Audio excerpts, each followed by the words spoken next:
Hi అండి. నిన్న night offer ఉంది అనేసి చైతన్య ఫుడ్ కోర్ట్‌లో మా హస్బెండ్ బిర్యానీ ఆర్డర్ పెట్టాడనమాట. ఇంకా సాటర్డేకి రాకుండా సండే అంటే కరెక్ట్‌గా నైటు 12 గంటలకి వచ్చేలాగా ఆర్డర్ పెట్టుకున్నాడు. అంటే నాన్ వెజ్ కదా! సాటర్డే తినకుండా సండేకి డే మారిపోతుంది కదా! అనేసి ఇంకా తీసుకొచ్చారు. అసలు ఆ టైంలో కూడా డెలివరీ చేస్తున్నారు అంటే మాత్రం చాలా మంచిగా అనిపించింది నాకు. అసలు వాళ్ళెంత కష్టపడుతున్నారో అనిపించింది.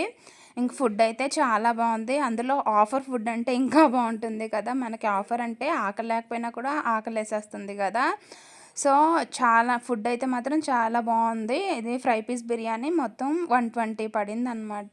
పీసులు బాగానే వచ్చాయి. అలాగే గ్రేవీ కూడా 2 వచ్చాయి. ఒక్కొక్క దాంట్లో 2 పీసెస్ అలా ఉన్నాయి. ఆనియన్స్ అలాగా. టేస్ట్ అయితే మాత్రం చాలా బాగుంది. ఇంకా ఇద్దరం కలిసి నైట్ అప్పుడు తిన్నామనమాట. మీకు కూడా మీరెప్పుడైనా ఇలాగా సాటర్డే నైట్ ట్రై చేశారా?